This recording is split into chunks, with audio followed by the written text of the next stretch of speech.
Hello everyone and welcome back to part 8 of our Python programming tutorial series for beginners. I'm really excited for this video because in this video we will be studying if-else conditionals, and in the next video we will be studying loops. Both of these things actually help us making some really good applications and I'm really excited for it. So let's start with today's video, that is if, elif and else conditionals. So basically in any programming language, this is one of the most fundamental concepts that we want to make decisions based on some inputs that we have. Now if block in Python is something like if condition is satisfied, then do something. So this is the basic structure that we have. So if a condition is satisfied, do something. And this condition should be something that returns a boolean value, so that if it's true then we do something, if it's false then we just go here. So let's take our running example that we will be using during this video. Suppose I have a water bottle and it has levels from 0 to 100, and if it has a level of greater than 90, so as I mentioned, this operator is comparison operator and this will return a boolean value. If level is greater than 90, then you print maybe bottle is almost full. So if you have this and you try to run this function, so one mistake that we did not mention level right now. So level we take as input, how much drink remaining. Save it, run the file. Tutorial, this is part 8. How much drink remaining? Let's say we have 95. Okay. So one thing we missed over here is that if we see the error, comparison is not supported between string and int. So as I mentioned in my input functions video, input always returns a string. Now here we have a int and we are comparing it with a string. To circumvent that problem, just convert this input to an integer and now we should be good to go. So how many drink remaining? 95. So bottle is almost full, and if we have something like 56, we are not printing anything. So instead of not printing anything, let's add something to it. So one thing to note here is that this is the part of the syntax that if, then you write the condition, then you add a colon, and after adding colon your block will be indented with a tab or 4 spaces. So you have to write all of your code in the indentation, otherwise you will get an error. So suppose I have something like this. So Python mandates the indentation. If I have something like this, so it says indentation error expected an indented block. So after every if and its condition, you have to basically indent whatever you want to write, and you can basically write multiple things over here. If you want to write, suppose just for example, you want to write a number over here and you run this and you get 98. So those two things are printed over here. So these two statements are part of the if block because they are indented under the if. Now suppose we want to write something else. So if level is not 90, so we just can use a else statement and write print not full, and we go here, we run it, let's say 45, so it says not full. So else is something that is executed if none of the above commands are executed from it. In an if elif else block, there can be only one else statement. Now suppose we add elif level greater than, let's say 50, and we write print it is still more than half. So let's change the statement also. Let's say not enough for me, not enough. So we run it, and let me just first clear the screen so that this gets printed on top. So how much drink remaining? Let's say 67, so it's still more than half. So what this does is, if level is greater than 90, it prints only this part, bottle is almost full, and none of the other commands are printed, and logic directly comes here. So suppose I write here logic complete. So a thing to remember is, in an if else elif block, there will always be only one block that will be executed. Either it will be the first if or one of the elif or the else. So this is basically a way to control which block of code will be executed, and that's why it is a part of control flow or decision making. Now, so for elif, elif is basically else if. So in elif we can write multiple statements. Level greater than 25. Let's say we have something like it is less than half but more than a quarter. So, and we modify this, need to buy another. So now when we run this, let's try. So if I have anything above 90, okay, so here I need it to be strictly greater than 90. Let's make it to greater than equal to here also. So let me clear this thing first.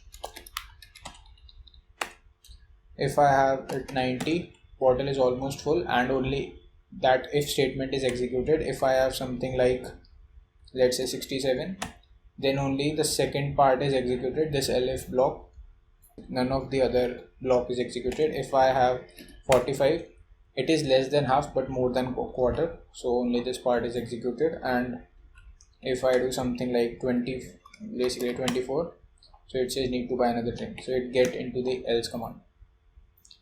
So this is for the logic flow that we have here. So now one more thing I would like to mention here is that you can have nested if. Now suppose this condition is satisfied, so this gets into this if block and nothing else matters now. So after coming into an if block, it can also have another if. Level, let's say, is equals to 100. Then we print its new bottle, and else we print bottle is almost full. So now when we come here and try it, so let's say 100 is remaining, so it's a new bottle. So first this condition is satisfied, it came into this block, and now it checked for this, so this condition is satisfied, that's why it printed this. And that was basically it, because it got into this if, it did not reach this else block. So this is what we have as nested ifs. So you can basically nest under any block depending on the logic.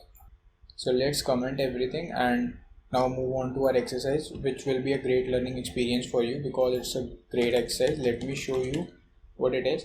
So you have to make a simple calculator that takes two numbers and an operation. So the allowed operation that we are defining for this exercise is plus, minus, multiplication and normal float division as input, and returns the answer. So let me show you what is the output. I have already coded it. So exercise 8.1.5. So you have to write your first number. Let's say I write 4. You have to write second number. Let's say I write 5, and then you want to perform an operation. Let's say I say multiplication. So it shows multiplication of 4 and 5 resulted in 20, which is actually correct. So this is sort of thing that you have to do, and let me show you one more time. So let's say the first number is anything like 11 and second number is say 5, and we want to do division. So it says division of 11 and 5 resulted in 2.2 because it's a float division. So for addition this should show addition, and for subtraction this should show subtraction. So that is your exercise. give it some time and do not lose hope initially. Try to do as much as you can, and then I will tell you the solution on how to approach this. So I'm leaving the outputs if you want to language your input prompts properly, so you can see from here, and then we will discuss the solution. So just hit pause and try it. Okay, now I think that you might have tried it. So let's write the code for this one. So we declare our variables as x is equals to take input as enter first number, y is equals to input enter second number. Then we take op as another variable, input enter op to perform. Now let's write our conditional. If is equals to plus. So these white spaces are arbitrary, you don't need them. These are just meant for clarity. And if op is equals to plus, I make a variable known as op string, which I am assigning addition. So this will be the string that I will be using to print that addition subtraction thing that we had. And then I use another variable to print to store result for this thing. Let's x plus y. Then I just copy paste this bit.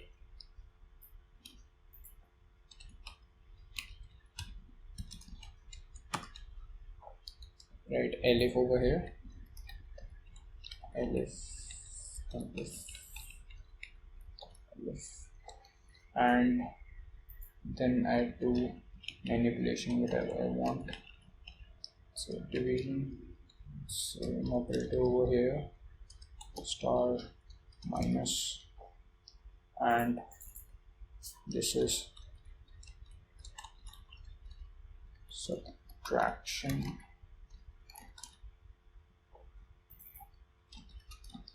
Multiplication.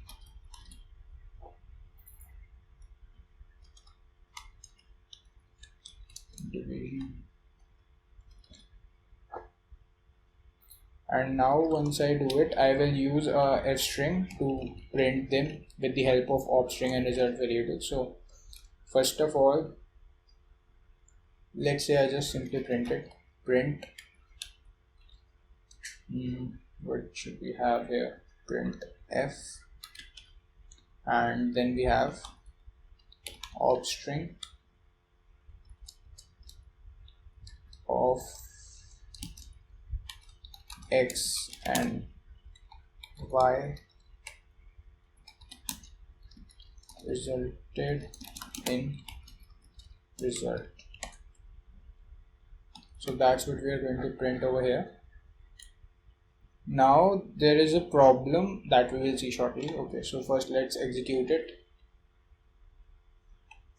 So if I have this, let's say 3, 4, and then I use plus, so you see addition of 3 and 4 resulted in 34, which is obviously wrong, because this is what we have here is a concatenation operator. So as I mentioned in my input and type conversions video, input returns a string, so we need to convert it into an int explicitly using our type conversion function. So just do that, int and enclose the parentheses. So now this should work good. Let's try it once. So 3, 4, then we have plus, so these resulted in 7, then we have 5, let's say we have 6, then we have 2, then we want to divide them, it resulted in 3.0. And now let's try something else. If we have 5, 6, and we are adding an operator which is not handled, so we should get an error because op string is not defined.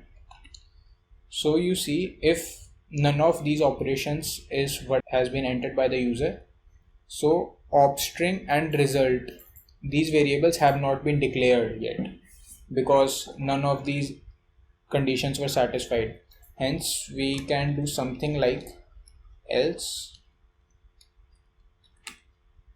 op string is equals to nothing, and then we can use this to do something like op string equals this, then print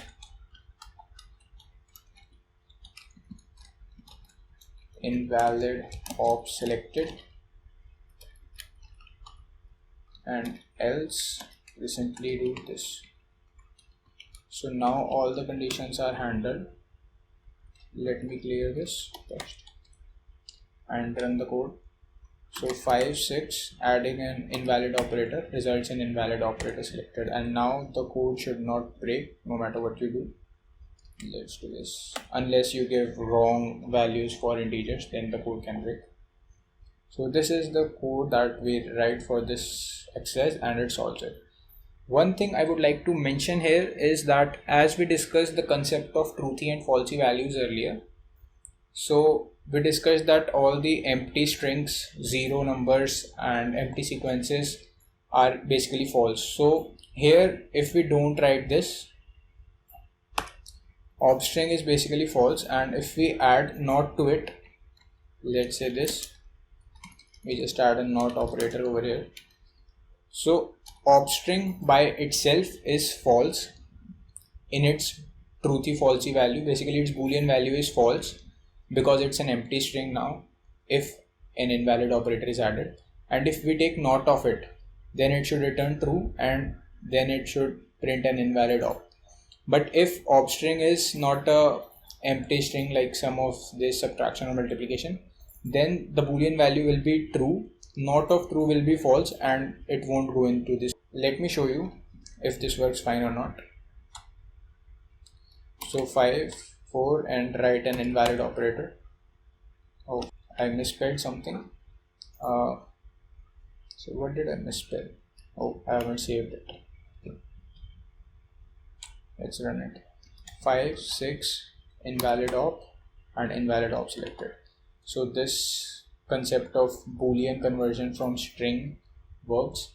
So this is just an important takeaway, that you don't have to every time write a boolean over here. You just have to write something that can translate to some boolean value. So yeah, this is the correct code for this thing, and I hope you like this exercise that we did, and there was ton of learning here. So I hope that you are enjoying the course at this point. In the next video we will talk about loops, and after loops you will be able to do some really cool things with programming, and that's when you will feel like now you are doing something really great and making some great applications to show off. So yeah, this is for today's video. Hope you enjoyed it, and if you want to support the channel, please like the video and share it with your friends, and if you know someone who wants to learn Python, just recommend them these video series. And so I will soon be posting the next video. So till then, take care and stay healthy.